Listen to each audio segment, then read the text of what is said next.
ఇక్కడ వివరిస్తున్నారు.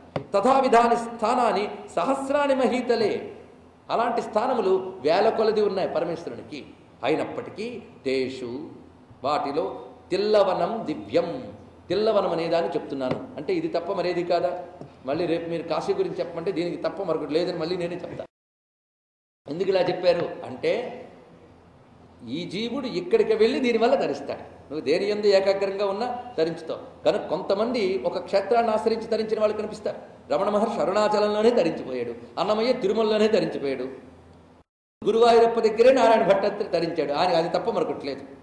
మనకు అన్నీ కావాల్సిందే. ఒక జీవుడు ఒక క్షేత్రం ద్వారా ధరిస్తాడు.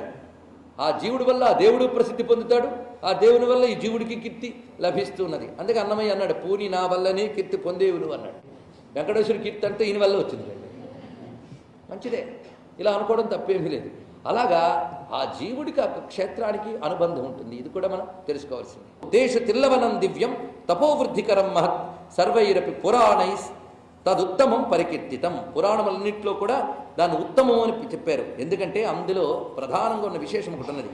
తస్య మధ్యగతం స్థానం, ఆ తిల్లవనంలో ఒక మధ్యలో ఒక చోటు ఉంది. దాని పేరు శ్రీమూలస్థాన నామకం. దాని పేరు శ్రీమూలస్థానము. దాని పేరు మూలస్థానం అంటారు దాన్ని. యస్య మధ్యే జగద్దీప శోభతే నిశ్చల శివ. అక్కడ నిశ్చలంగా ఉంటాడట శివుడు, ఇటువంటి చెదరకుండా ఉంటాడట. ఎలాంటి శివుడు అంటే జగద్దీప, జగత్తుకే దీపము వంటి పరమేశ్వరుడు అక్కడ ఉంటాడు అన్నారు. జగత్తుకే ప్రకాశాన్ని కలిగించే పరమేశ్వరుడు ఆ మూలస్థానంలో ఉంటాడు. అదే శ్రీ మూలనాథ అనే పేరుతో ఆ మూలస్థానంలో తిల్లవనంలో ప్రకాశిస్తుంటాడు. పూజ్యతాం సశివో నిత్యం త్వయా ముగ్ధేందు భూషణ. నువ్వు అక్కడికి వెళ్ళి ఆ మూలస్థానంలో ఉన్నటువంటి ముగ్ధేందు భూషణ అంటే బాలచంద్రుడిని ధరించిన పరమేశ్వరుని, ఆ దివ్యలింగాన్ని నిరంతరం ఆరాధించు అని చెప్తూ అక్కడ జరిగిన కొన్ని మహిమలు కూడా నీకు చెప్తున్నాను అంటున్నాడు మధ్యందిన మహర్షి వారి అబ్బాయితో. అక్కడ వాల్కలి చరిత్రము ఒక అధ్యాయం అంతా వస్తుంది. దీన్ని క్లుప్తంగానే మీకు చెప్తాను. వాల్కలి అనేటువంటి ఒక రాక్షసుడు తన యొక్క శత్రుబలాన్ని అంటే దేవతల్ని నిర్జించాలి అనే ఉద్దేశంతో రాక్షస బలాన్ని పెంచుకుని ఇంద్రలోకంపై దాడికి వెళ్ళేట. ఇంద్రుడు ఓడిపోయి నారాయణ శరణి వేడాడు. ఇలాంటి దైత్యదానవ యుద్ధాలు అనేక అంశంలో కనిపిస్తూ ఉంటాయి మనకి క్షేత్ర పురాణాల్లోనూ మామూలు పురాణాల్లో కూడా. పాప ఇంద్రుడి మీద ఇన్ని మార్లు దాడి జరిగాయా అంటే ఎప్పటి నుంచి స్వర్గం ఉందో మనకేం తెలుసు. సృష్టిలో ఘర్షణలు ఎప్పుడూ ఆగిపోతే అనుకోవద్దు. ఆగిపోతే సృష్టి ఉండదు. ఘర్షణ ఎప్పుడూ ఉంటూనే ఉంటుంది.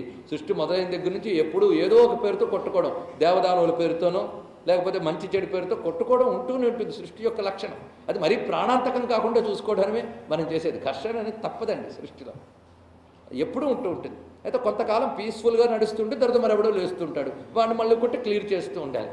ఎందుకంటే త్రిగుణాలు సామ్యంగా ఉంటే చాలా ప్రమాదం. అందరూ మంచివాళ్ళు లేకపోతే భగవంతుడికి తోచదు. మొత్తం సత్వగుణం ఉంటే మళ్ళీ ఆయనకు తోచదు, మళ్ళీ అందులో వైషమ్యం సృష్టిస్తాడు. అలాగే రజోగుణం తమోగుణం ఎక్కువ ఉన్న మళ్ళీ ప్రమాదం. గుణములు సామ్య స్థితిలో ఉంటే ప్రపంచం ఉండదు. గుణ వైషమ్యం వల్లనే ప్రపంచం ఉంటుంది. పెద్ద రహస్యం అది. మొత్తానికి కాలంలో జరుగుతూ ఉంటాయి. వీటి వల్ల వ్యక్తులు మనం తెలుసుకోవాలి. ఏమని? అసుర ప్రవృత్తులు పెరగకుండా సత్ప్రవృత్తులను పెంచుకుంటూ ఉండాలి.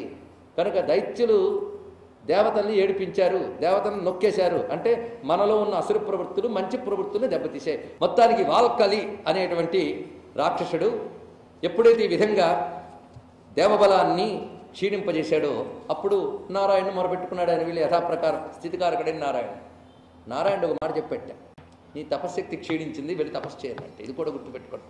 ప్రతి వాడికి కూడా తపస్సు వల్లనే శక్తి వస్తుంది. తపస్సు అంటే నియమబద్ధమైన సాధన అని ఒక అర్థం తీసుకుందాం. ఆ నియమబద్ధమైన సాధన వల్లనే ఎవరికైనా శక్తి వస్తుంది. ఆ శక్తి వల్లనే వాడు రక్షింపబడతాడు. ఇది తెలుసుకోండి. కొంతమంది అది మానివేసి భౌతికంగా ఏవో సమకూర్చుకుని వాటితో సుఖపడిపోదాం అనుకుంటూ ఉంటారు. వాటి వల్ల సుఖం రాదు, తపస్సు వల్లనే బలం. అయితే మనకు అన్నీ సమకూడిన తర్వాత మనలో అమ్మయ్య అనొక భావం ఏర్పడుతుంది. దానితో ఏం చేస్తాం? రెస్ట్తో ఫస్ట్ చేసేది ఏంటంటే భోగాలు అనుభవించడానికి కోసం తపన పడతాం, తపస్సును వదిలేస్తాం. అవునా కదండి? అప్పుడు ఏమవుతుంది? తపస్సు క్షీణిస్తుంది. నీ తపస్సు క్షీణిస్తూ ఉంటే ఇంకొకడు యొక్క తీవ్రమైన తపన వాడికి తపస్సే నీ మీద వాడి దాడికి వస్తాడు. అదే రాక్షసులు తపస్సు చేసి దేవతలను కొట్టేయడం అంటే. అప్పుడు మళ్ళీ దేవతలు తపస్సు పెంచుకోవాలి. కనుక నువ్వు వెళ్ళి తపస్సు చేసుకున్నాడు. ఎక్కడికి వెళ్ళమంటావు అని అడిగాడు ఆయన ఇంద్రుడు. అంటే ఒక్కసారి నారాయణుడు ఆలోచించి ఆ మూలస్థానం ఉన్నటువంటి తిలవనానికి వెళ్ళని చెప్పేటండి. ఇక్కడ అంటే ఇంద్రుడికి కూడా అక్కడ తపస్సు చేయమన్నాడు. ప్రస్తుతం వాల్కల్ అనే రాక్షసుడి మీద యుద్ధం చేయడానికి కావలసిన తపశ్శక్తి ఈ క్షేత్రంలో నీకు తొందరగా లభిస్తుంది. ఏమి ఎక్కడో దగ్గర కూర్చొని చేయలే అనొచ్చుగా, అది చెయ్యొచ్చు, చాలా టైం పట్టచ్చు. ఇలాంటి క్షేత్రాలకు వెళ్తే తొందరగా లభిస్తుంది. కానీ క్షేత్రంలో చేసిన సాధన శీఘ్రంగా, పైగా తీవ్రంగా, రెండు విధాలుగా ఫలిస్తుంది. శీఘ్రంగా ఫలిస్తుంది, తీవ్రంగా ఫలిస్తుంది. కనుక అక్కడికి వెళ్ళవయ్యా అని చెప్పాడు. అయితే ఒక్కటే కండిషన్ అని చెప్పాడు ఇంద్రుడు, నేను వెళతాను కానీ నువ్వు వస్తే వెళ్తాను అన్నాడు. ఆయనకి అదొకటి.